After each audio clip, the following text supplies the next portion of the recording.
Hey guys, welcome back to the shop. Going to do a couple of shaker tables next. I didn't do a design on this one. There's just hundreds of plans out there on shaker tables.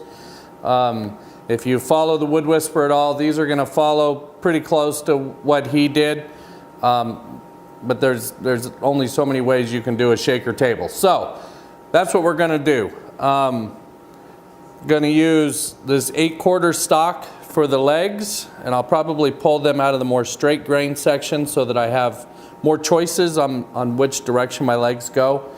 And once I get those out and rough milled, I'm going to go ahead and pick out the material that I want for the tops first and the drawer fronts, and then everything that's left will become the rest of the parts.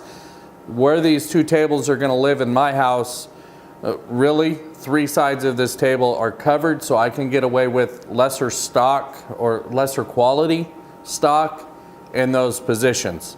So that's what we're going to do. Let me get this lumber out of the way and I'll show you what we're doing on the legs. Okay, I know this might be hard to see, but I got really nice straight grain, runs all the way down to about here on this side. This side also has really nice straight grain, but it's got a defect here that I'm going to have to be careful with. Now with the taper, and if I cut these at around 27, I can still get a leg or two out before I ever get to that. Now if I pull from this side, maybe I get away with it, maybe I won't. It depends on how the tapers work out. But for now, I'm going to get as much as I can out of this side and this side, and then we'll come back and look at this board. This board has obviously a big defect there, and then it has some sapwood issues out here on the edges as well. If I flip this one over, it's also got a nice knot here, but it does have nice straight grain where I could get, I can get legs out of here before we ever get to that knot. So I think we have enough material here. And I'm just going to start off at 2 inches, which is the thickness of my material, but these legs will not be that big. But I'd rather have too much than not enough. Okay, so hopefully all that shows up good. There's 2 legs down here. I got 3 legs out up here. And I got 4 legs on this other board, so I have an extra leg, allows me something to practice the joinery on, etc. So I'll mill up an extra leg. Plus, if this defect down here becomes an issue with the tapers, then I'll have a spare leg to do what I need to do.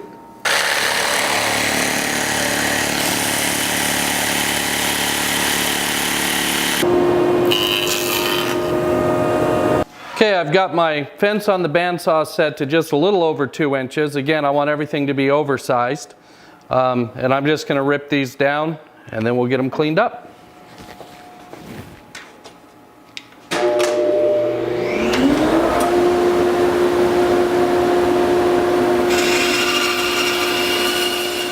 Okay, before I go to finish milling all that leg stock up, I wanted to pick out my tabletop stock, and the reason being, so when I'm milling those, I can go ahead and mill these and get them glued up in clamps and get me a little ahead of the game. I purposely picked this board because of its width, and rather than doing it in 3 boards, I can do this in 2 boards. The top size on this is going to be roughly 18 by 18. That's what we're shooting for. We'll see where we get. This together gives me almost 21. And I've rough marked them out at about 19, give or take. So I'm just going to cut these pieces up and get them put together and make my decisions on tabletop, and then we'll go do rough milling the legs.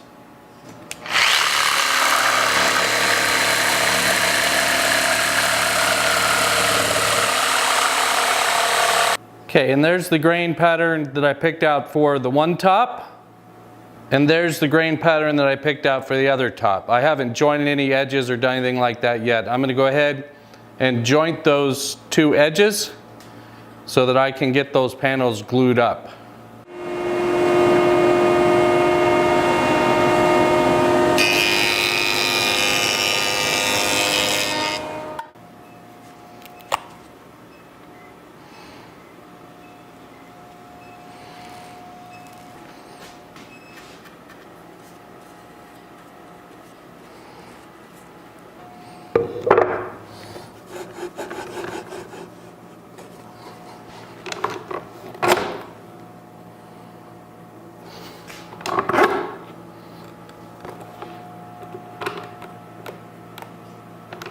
Because these panels have not been flattened yet, I'm going to go ahead and hedge my bets on my seams.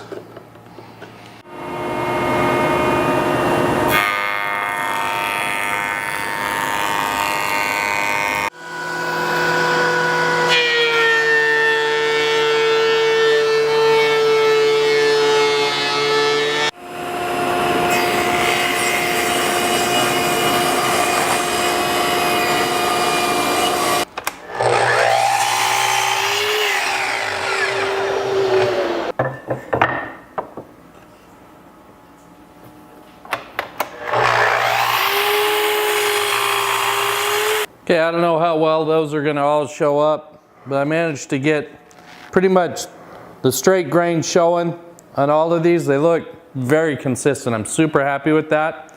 So now it's a matter of picking out which leg goes where on each table. All right, well, like I said before, I cut 9 of these, and I was concerned with that one with the defect in it, which is this guy. And it really turned out, I think we're gonna be okay with the taper, and I'll be able to use it. The rest of these, I mean, they all look good, so I think I'm in really good shape for getting the legs lined up. So I'm just gonna I'm gonna split these 4 and 4. I'm gonna keep them all facing this way because I really like those grain matches. I'm gonna set that one aside. I'm gonna stand them up and just have a look. See how the sides look. Wow, I'm really happy with that. All my grains line up really nice. So I'm gonna assign these to this location,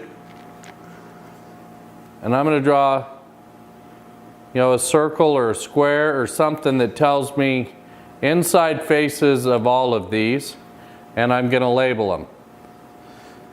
So this one's going to be rear left, rear right, front left, and front right. And those are now assigned to that location. Same thing on these. Okay, so I was pretty fortunate to have quite a bit of material left over. I bought more than I needed. So I was able to bring my wife out here and let her look at lots of boards. There's lots of cathedrals, there's lots of straight grain, and after a lot of work, she decided she wanted some cathedral, and she wanted opposing drawer fronts. So these two work pretty well, and this is what we're gonna go with. So I'm gonna get the drawer fronts cut out, and once I get those separated from this material, I'll label them as the drawer fronts, and then I'll start getting the rest of this material milled up and ready to go for all of the rest of the aprons. And whatever's left will become drawer parts.